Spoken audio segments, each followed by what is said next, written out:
अच्छी पालना देकर ज्ञान योग में इतना मजबूत बनाने वाली हमारी दीदी हैं। हमने तो सिर्फ इनकी पालना ली है, मैं कहूँगी बड़ी दादियों की या दीदियों की हमने किसी को भी तो नहीं देखा पालना ली है, तो सिर्फ दीदी से ही ली है। हर दिन हमें जिस तरह से मूल्य सुनाते हुए भी या योग कराती हैं कमेंट्री के साथ, उसी से हम डे बाय डे अपने योग को और पक्का करते जा रहे हैं। बाबा के साथ नज़दीकियाँ हम बढ़ा रहे हैं, तो दीदी की बदौलत है। कल का जो दीदी ने अभ्यास कराया था, जाना है और आना है, बार बार अपने घर जाना है आना है। कल की मुरली में भी यही था कि वापस घर जाना है। तो वापस घर जाना है तो मैं मंथन कर रही थी अपना यहाँ से जाते वक्त ये से कि घर जाना है तो सबसे पहले तो यहाँ से अपना मोह ममत्व निकालना है, जैसे बाबा ने भी कहा। तो कहाँ बंधन है ये चेक करना है, उसके ऊपर विचार चलाते हुए फिर जब अपने आप को आत्मा देखने का अभ्यास किया, तो बार बार बीच बीच में 1-2 मिनट का टाइम निकालते हुए अभ्यास कर रही थी कि मैं आत्मा बिंदु हूँ। तो बिंदु का प्रकाश धीरे धीरे धीरे धीरे बढ़ते हुए मैंने देखा कि इतना बढ़ गया है, इतना बढ़ता जा रहा है वो कि उसमें मेरी देह लोप हो गई। देह को लोप होते हुए देखा, फिर उसके बाद देखा मैंने कि मैं अब उड़ी अपने घर की तरफ, क्योंकि यहाँ से देह का सबसे ज्यादा बंधन होता है। देह का बंधन जैसे ही समाप्त हुआ तो मैं हुई हल्की हल्की होके फिर मैं उड़ी अपने घर।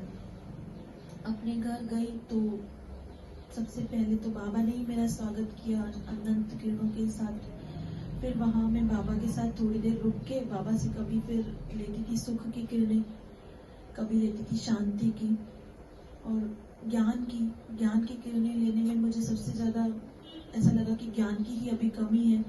तो मैंने ज्ञान का सबसे ज़्यादा प्रैक्टिस किया, कई बार किया, दिन में गिना नहीं, लेकिन कई बार प्रैक्टिस करते वक्त यही अभ्यास किया कि बार बार मैं ज्ञान की किरणें ले रही हूँ, क्योंकि बाबा बुद्धि को ही पलटने आया है। मुझे लगता है जहाँ कहीं भी काम करना है हमें अभी सिर्फ बुद्धि पर ही करना है, सबसे ज़्यादा बुद्धि पर ही अटेंशन देते हैं बाबा, कि बुद्धि का ताला खोलने आया है, बुद्धि को ही पावन बनाने आया है। तो इस तरह से बार बार बाबा के पास जाते हुए हर गुण का और शक्तियों का भी, जैसे कल बाबा ने शक्तियों का कहा कि सहयोग की शक्ति और सहन शक्ति, इस लोगों में सहन शक्ति के लिए कहा बाबा ने, जो सहन करते हैं अर्थात मरते हैं तो वो स्वर्ग का राज्य भाग्य लेते हैं। तो बाबा ने जिस तरह से मुरली के पॉइंट्स लेते हुए फिर मैं बाबा के पास हर बार जाती थी और अलग अलग गुण और शक्तियों को भर के अपने पास वापस नीचे देह में आती थी। तो सारा दिन बहुत हल्का सा फील हुआ। फिर घर जाना है तो इसका एक मीनिंग मैंने और निकाला कि घर हमारा अभी ये घर जहाँ हम काम कर रहे हैं या सेवा के लिए हम हैं, अभी बाबा ने निमित्त बनाया है तो वो सेवा स्थान है। ये घर मेरा नहीं है, मेरा घर तो है मधुबन।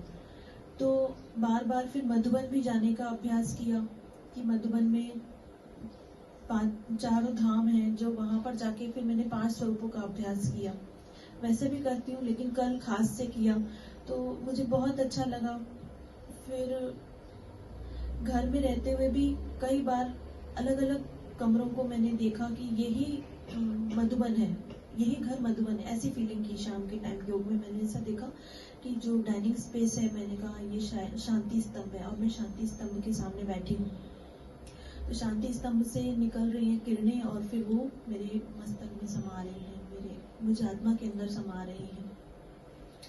या कमरे में जा रही थी तो मुझे लग रहा था ये बाबा का कमरा है, बाबा बैठा है, बाबा को कुछ भी बोल के और तुरंत निकल जा रही थी कमरे से कि चलो बाबा मैं आती हूँ, सब्जी लेने जा रही हूँ, इस तरह से।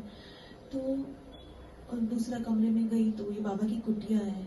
तो बाबा को देख के फिर मैंने संकल्प किया कि बाबा शिव साजन है, मैं शिव शक्ति हूँ। इस तरह से अलग अलग अभ्यास से अपने आप को बहुत हल्का फील किया।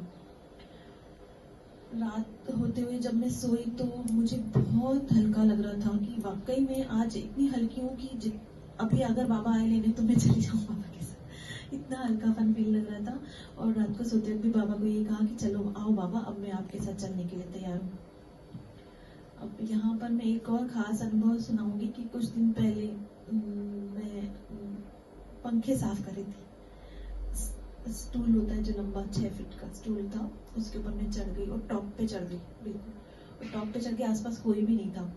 अब टॉप पे चढ़ गई तो पता नहीं, पहले तो मैंने अच्छे से साफ कर लिया था, थोड़ा सा बचा था। थोड़ा सा बचते ही किसी ने मुझे पीछे से आवाज दी, तो मैं जैसे ही न्यू हुई तो मेरा पूरा बैलेंस बिगड़ गया।